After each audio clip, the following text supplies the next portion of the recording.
হ্যাঁ না, ও নিজেই বলবে কি আনবে। কি আনবে মা তুমি? ও আনবে। আউটস্ট্যান্ডিং কি আউটস্ট্যান্ডিং? আজ তোমার কি এক্সাম আছে? কালকে বলছে দিদি লাড্ডু হিন্দি। তো এখানে দিদি ভাই, ড্যাড, মাম্মাম সবাই মিলে আজকে ছাড়তে এসছে। সবাইকে বলে দাও গুড মর্নিং। ইয়ে ওম সাইরাম, জয় বজরংবলী, রাধে রাধে। বলে দেবে কৃষ্ণের বাসুদেবের একটা বাস চলে এসছে। হ্যাঁ মা, দিকে দিদি ভাইকে হাম্পি দিচ্ছে। ও দিদি ভাই এক্সট্রা আজকে। আর আমাকে দেখো, সেট এই আবার ও বিস্কুট খাবে। বস। বস চলো, নিয়ে নাও নিয়ে নাও নিয়ে নাও। হ্যালো, কথা বলে।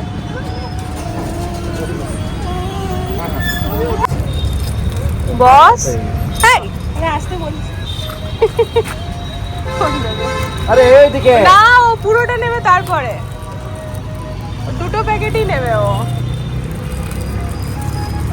হ্যাঁ, ওকে খেতে দেবে না, ওরটাও গিয়ে নেবে ও। বাবা ওটা দেখছে কি আছে, তারপর নিজেরটা দেখাবে। খা, এরটা আগে খাবে আর তারপর নিজেরটা গিয়ে খাবে।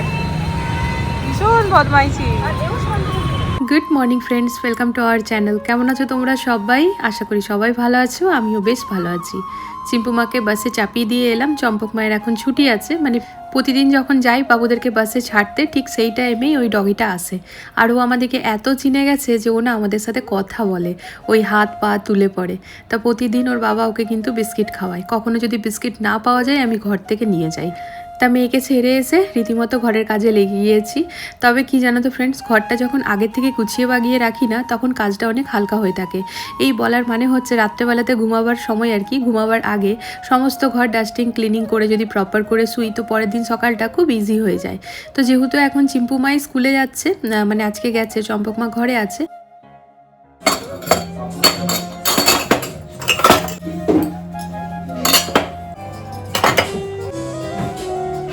তা আজকে জলখাবারে না ছাতু মুড়ি হবে ফ্রেন্ডস, মানে বড়বাবু আর ওর বাবাকে ছাতু মুড়ি মেখে দেবো, আর আমি না একটুখানি চা মুড়ি খাবো।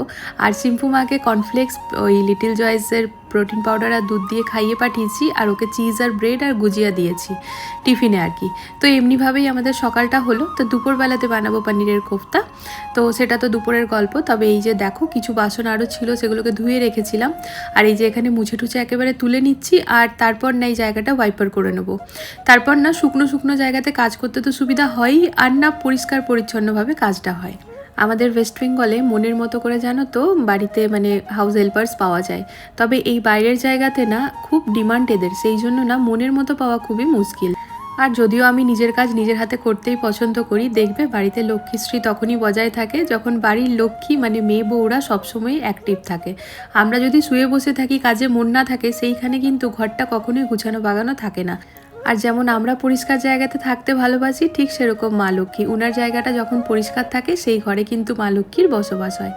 তো সমস্ত বাসনপত্র গুটিয়ে নিয়েছি ফ্রেন্ডস, এরপর ফ্রিজ থেকে পনিরটা বার করে নিচ্ছি।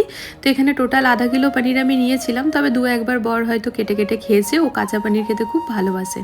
তো এখানে বানাবো এখন আমলার জুস। সকাল সকাল খালি পেটে চিয়া সিডস, গরম জল এসব খাওয়া তো হয়েছে, তবে এখন বানাবো আমলার জুস। যেমনই সুইচটা অন করেছি একেবারে ঝটকা লেগেছে, মানে ভয় পেয়ে গিয়েছি। ওখানে অলরেডি রেগুলেটরটা এক ফার্স্ট নাম্বারটাতে দেওয়াই ছিল, তাই হঠাৎ করেই আর কি চলে উঠেছে ফ্রেন্ডস। তো যাই হোক, খুব সুন্দরভাবে হয়ে গেল এই জুসটা, মানে জুসটা বলতে পুরো ভালো করে মিহি করে পিষে নিয়েছি, এরপর ওই ছাঁকনিতে ছেঁকে নিচ্ছি।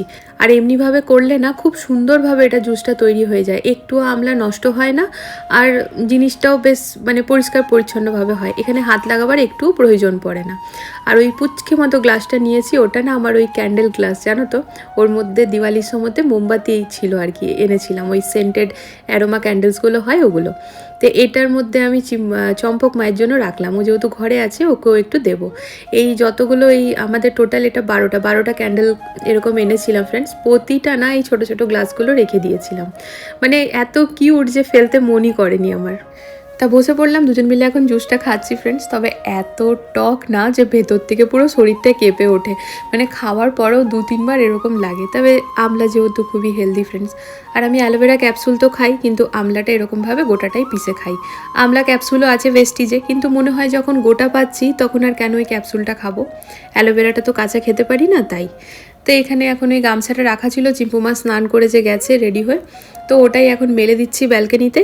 আর ওদিকে পায়রাতে করেছে এক কাণ্ড, তোমাদের সাথে শেয়ার করছি। তবে দাঁড়াও আগে বিছানাটা ঝেড়ে নিই, কারণ খানিক বাদে কাজাল আসবে, তো ও আসার আগে পরে আমি কাজগুলো নিজের মতো গুছিয়ে নিলেই ভালো হয়। তো এখানে মেয়ের বাসি জামা কাপড় ছিল, সেগুলোকে রেখে দিয়ে এলাম কাচতে দেবো। এখন মেশিনটা বেশ আমার রেগুলার চলছে, মানে শীতের কাপড়গুলো যেহেতু এবার আস্তে আস্তে ভরতে হবে, তো না কেচে তো কিছু ভরা যাবে না, সমস্ত কেচে শুকিয়ে ন্যাপথলিন দিয়ে তারপর ভরবো। তাই আর কি ওই সকাল থেকে প্রায় 2-3 বার মেশিন চালাতে হচ্ছে।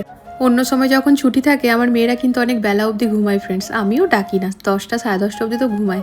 তবে এখন যেহেতু প্রিপারেটরি লিভ, আমি চম্পক মাকে বললাম বেটা তোমার কিন্তু প্রিপারেটরি লিভ। তো মেয়েকে দেখছি মানে ও নিজে নিজেই কিন্তু সেই সকাল সকাল উঠে গিয়েছে, এরকম নয় যে মা স্কুল তো ছুটি আছে সারাদিন পড়তে পারবো তা সকালটা ঘুমাই, এমনটা কিন্তু নয়।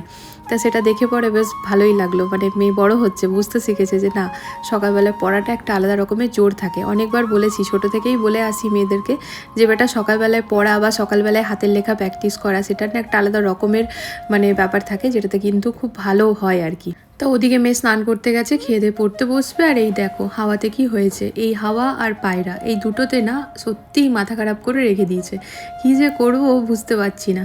তা বাবু এখানে বেরিয়ে গেছে স্নান টান করে। এখানে দেখো ছাতু মুড়ি আমরা না এরকমভাবে খাই, তো এটা না হাজব্যান্ড খুব পছন্দ করে, আমি ওকে আর কি। তো এখানে ছাতু মুড়ি, আচারের মশলা, তার সাথে একটু সল্টেড পিনাটস দিয়েছি, একটু মিক্সচার, তো একটু জল দিয়ে পরে ভালো করে মেখে দিয়েছি, শুকনো শুকনো, মানে ঝোল ঝোল না, শুকনো শুকনো। তো ওদের খাওয়া হয়ে গিয়েছে, এখানে মেয়ে পড়তে বসে গেছে।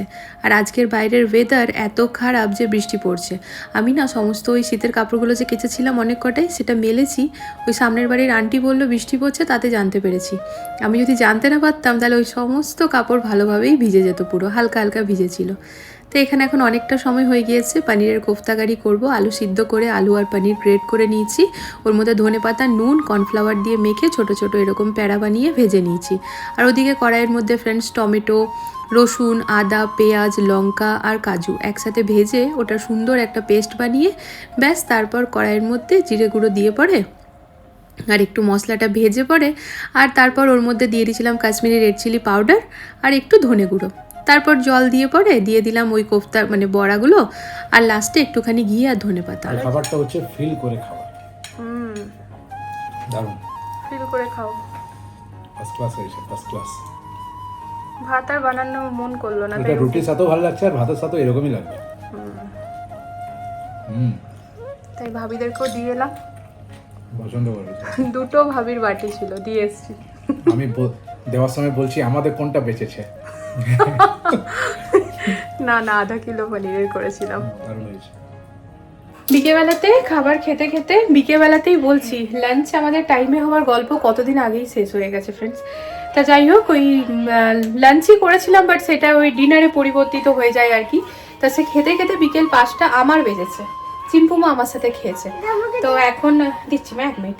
তো খানিক আটা ছিল, সেটা রুটিটা করে রেখে দিলাম ফ্রেন্ডস, কারণ মা বলে না আটা বাসি ফ্রিজে রাখতে নেই।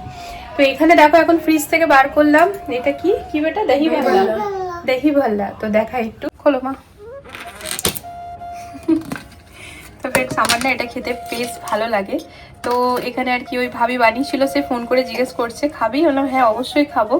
তো এখানে দেখো 4টে দহিবাল্লা আছে, এটা হচ্ছে 120 টাকার প্লেট। বিকেল 5টার সময়তে খাবার খাওয়ার পর আমাদের কারোরই পেটে এখন আর ওই রকম ভাবে খিদে নেই, হয়তো মেয়েদের পেটে থাকলেও থাকতে পারে, ওরা বাচ্চা মানুষ, ওদের এখন মানে হজমের ক্ষমতাটা আমাদের থেকে একটু বেশি হবে, যেহেতু আমাদের আস্তে আস্তে বয়স হচ্ছে, তাই কি না বলো। তাই আমি রুটিটা বানিয়ে রেখে নিলাম, আর ওই পনিরের কোফতা খানিক আছে ওটা এবার ফ্রিজে তুলে দেবো। আর এই যে ইনি সবসময় গোল্ডেন স্পুনগুলোকে বার করবে, চলো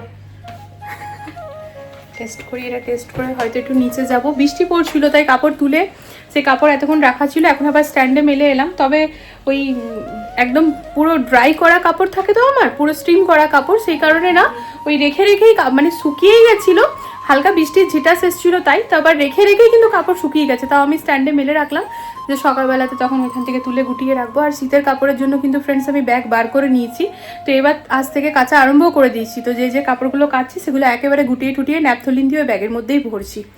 বাড়িতে যখন শৌখিন মানুষ থাকে যারা কিনা নিত্য নতুন খাবার খেতে ভালোবাসে বা খাবারটা খুব মন দিয়ে ভালোবেসে তৃপ্তি করে খায়, তখন দেখবে রান্না করতেও ভালো লাগে, ভ্যারাইটি রান্না করতে ভালো লাগে। ওই ডেলিকার ডাল ভাত পোস্ত বাঁধাকপি ফুলকপি না, আমার মনে একটু ডিফারেন্ট করব, খেতেও ভালো লাগবে আর দেখতেও ভালো লাগবে। আর বাঁধাকপি ফুলকপি তো নিত্যদিনে আছেই, কখনো জলখাবারে বাঁধাকপি রুটি, কখনো ভেন্ডির তরকারি রুটি, এগুলো তো থাকেই ফ্রেন্ডস। তো এখানে দেখো এখন অনেকটা সময় হচ্ছে, 9:39 হচ্ছে, হাজব্যান্ডের ট্রেনিং চলছে। তাই এখানে এখন মেয়ে চলে এসছে, আমি যা যা করি ওকে দাঁড়িয়ে দাঁড়িয়ে দেখতে হবে। তা আমি এখানে আটার পলিথিনটা ভেতরে রাখলাম, তারপর ভাবছি না প্লাস্টিকের মধ্যে রাখবো না, তাই ভেতরে ফয়েল পেপারটা রেখে আটাটা ঢেলে রাখবো। তাই মাল্টিগ্রেনের মধ্যে টোটাল 7 রকমের জিনিস থাকে, তবে এবার 5 রকমের দিয়ে বানানো হয়েছে। কারণ কি বলো তো, হজমেরও তো একটা ব্যাপার থাকে, ওয়েদারটা আস্তে আস্তে চেঞ্জ হচ্ছে, সেই কারণে ওই কি দিয়েছে এবার আমি ঠিক এখন বলতে পারবো না, হাজব্যান্ডকে জিজ্ঞেস করলে পরে হয়তো বলা যাবে। তা সেটাই আর কি, প্লাস্টিকে না রেখে আমি ঢাললাম, কারণ প্লাস্টিকটাতে না ভীষণ গরম ছিল ব্যাপারটা, একেবারে পিছিয়ে এনেছে। তো ওই গরম জিনিসটা যদি প্লাস্টিকে রাখি সেটা কিন্তু হেলথের জন্য ভালো হবে না, সেই ভেবেই নিচে ফয়েল পেপার দিয়ে ঢেলে নিলাম। আর এই দেখো খানিক আটা ছিল, আগেরবার কিন্তু প্লাস্টিকে রেখেছিলাম, তবে এবার থেকে ভেবেছি না আর রাখবো না, ঢেলে রাখবো। তো এই আটার রঙটা একটুখানি অন্য টাইপের হয়, যেহেতু ছোলা ঠোলাও মেলানো থাকে, গরম গরম খেতে কিন্তু বেশ ভালোই লাগে। আর যেহেতু একই জিনিসের মধ্যে সমস্ত পেয়ে যাচ্ছি, তাই শরীরের জন্য তো নো ডাউট ভালো। আজকাল বাচ্চাদেরকে তো আলাদা আলাদা সব রকমের খাওয়ানো খুবই মুশকিল হয়, তবে একটা পদের মধ্যেই যদি সমস্ত প্রোটিন ভিটামিন মিনারেল সব কিছু পাওয়া যায়, তার থেকে বড় কথা আর কী হয় বলো। তো এখানে রেখে দিলাম সুন্দরভাবে। আর ওই দেখো উপরে কিন্তু একটা সিলেক্ট আটার প্যাকেটও রাখা আছে 5 কেজি। মেয়েদেরকে স্কুলে টিফিন দেওয়ার সময় আমাকে সিলেক্টটাই দিতে হয়, কারণ হচ্ছে এই মাল্টিগ্রেনটা গরম গরম করো, গরম গরম খাও, তবেই ভালো লাগবে। ঠান্ডা হয়ে গেলে না এটা কিন্তু অতটা ভালো লাগে না। আর এরপর আটার পলিথিন দুটো আমি ধুয়ে রেখে নেব। আমি এরকম বড় পলিথিন ফ্রেন্ডস ধুয়ে রেখে দিই, খুব কম ইউজ করি, কিন্তু কি বলতো ওই কুড়া ফেলার ক্ষেত্রে করতেই হয়। ভাইয়ারা এসে বলে কি ম্যাম ডাইরেক্ট ফেলো না, তাতে অসুবিধা হয়, পলিথিনে দিলেই ভালো, তাই আমি আলাদা করে খুব কমই কিনি, এগুলোই ধুয়ে ধুয়ে রেখে ব্যবহার করি। আর এই দেখো হয়েছে এক কাণ্ড, মোবাইলে আমার যে 5X সেটা কিন্তু হেজি হয়ে গেছে, ওই ক্যামেরাটাতে একটুখানি ধাক্কা লেগেছে। তো এবার ব্যাপারটা হচ্ছে ক্যামেরাতে লাগেনি হয়তো, উপর থেকে ওই টেম্পার্ড দেওয়া ছিল, তো ওই হচ্ছে পজিটিভ ভাইবস অনলি। মানে এখন আমি এটা ভাবছি না যে ক্যামেরাতে লেগেছে। এক তো ফ্রেন্ডস আমার নতুন ফোন, তোমরা আমার কাছে আবার আমার বরের কথার আগে কোনো কথা না, ও বলে দিয়েছে মানে ওটাই, তো বললো টেম্পারটাই গেছে। তো যাই হোক যাবো। আর ওখানে মেয়ে দেখো মাথার মধ্যে কী কারিকার্য করেছে, আলাদা করে একটা ওই উল দিয়ে বুনেছে, দিয়ে মাথার মধ্যে চুলের মধ্যে লাগিয়েছে, ভালোই লাগছিল দেখতে, তাই আর কি শেয়ার করে রাখলাম। ও বেশ খুশি হয়, ও যখন কিছু করে না আমি ভিডিওতে শেয়ার করলে ও খুব খুশি হয়। তো এখন একটুখানি ঝাড় দিয়ে নিচ্ছি। ওই যে বললাম রাত্রিবেলাতে টিপটপ করে রাখলে সকালে কিন্তু উঠে নিয়ে মনটা খুশি খুশি থাকে, কারণ ঘরটা তো সব পরিষ্কার পরিচ্ছন্ন থাকে। তো আমি যেহেতু আটাটা ঢালাঢালি করলাম না, একটুখানি হয়তো এদিক ওদিক গুঁড়ো পড়তে পারে, আর আটাতে কিন্তু খুব স্লিপ করে জানো তো ফ্রেন্ডস। আর তারপর হচ্ছে এই মার্বেলসের ঘর, তো সেই কারণেই ঝাড় দিয়ে সমস্ত ময়লাটাকে আর কি তুলে ঘরের ভেতরেই রাখলাম। এখন যেহেতু রাত্রিবেলা, এখন তার বাইরে বার করবো না, সেই কারণে। তো এবার মোটামুটি আমার সমস্ত কাজ হয়েছে, এবার একটু নিজের মতো সময় কাটানো। আজকে আর নিচে যাওয়া হয়নি, কারণ সব ভাবিদেরই আর কি কারুর শরীর খারাপ, কারুর কিছু কাজ, কারুর কিছু, তো এমনিভাবে একা একা যেতে মন করে না। আগে হাজব্যান্ড যেত, এখন হাজব্যান্ডের ট্রেনিং হচ্ছে, তাই ও আর রাতে সময় পাচ্ছে না। তো কি আর করবো, একা আর যাবো না। এখানে দেখো চিয়া সিডস ভিজিয়ে নিয়েছি। এরপরে আর চলো ব্যালকনিতেই ভাবছি একটুখানি হেঁটে নিই, কারণ রাত্রেবেলাতে একটু হাঁটলে না ঘুমটা কিন্তু ভালো আসে। আর কিছুদিন আগে তোমাদের সাথে শেয়ার করেছিলাম না যে আমার কানটাতে ব্যথা করছে নার্সটার, তো না আমি যখনই হাতগুলো একটু হিলাই, চাই সেটা রাত হোক সকাল হোক, যখনই সময় পাই তখনই, তাতে না আমি অনেকটা আরাম পাই। তো ওই হাঁটার সময় আমি ওটা করতে থাকি। তা বাইরে বেরিয়ে দেখছি গামছাটা মেলা আছে, সেটাকে তুলে পরে রেখে দেবো, ভুলে যাই জানো তো, অনেক দিন রাত্রেবেলায় গামছা বাইরেই মেলা থাকে, তো ওটা আবার তখন পরের দিন কাচতে হয়, রাত্রেবেলায় বাইরে থেকে যায় যেহেতু। তো ওই এখন এলাম বলে ওটাকে আবার তুলে রেখে নিচ্ছি, আর এখন একটুখানি এখানে হাঁটাচলা করে নিচ্ছি। আমার ফ্ল্যাটে যেহেতু ফ্রেন্ডস রোদ আসে না, সেই কারণেই আমার এখনও অবধি আমাদের ঠান্ডা ঠান্ডা লাগছে। তবে এখন আর ওই আগের মতো ঠান্ডাটা কিন্তু নেই। সামনে যারা আছে যাদের রোদ ঢোকে, তারা তো মোটামুটি সোয়েটার সবাই তুলেই দিয়েছে বলতে পারো। তা হাওয়াটাতে বেশ গরমকালের হাওয়াটাতে যেরকম থাকে একটা অনুভূতি, সেরকম বাইরেটা ভাল লাগছে হাঁটতে। তা যাই হোক, চলো ফ্রেন্ডস, আজকের এই ব্লগটা এখানে এন্ড করে দিচ্ছি। দেখা হচ্ছে নতুন একটা ভিডিওর সাথে আবারও খুব জলদি। সবাই ভালো থেকো, সুস্থ থেকো। আজকের ভিডিওতে যদি কিছু ভালো লেগে থাকে চ্যানেলটিকে সাপোর্ট করো।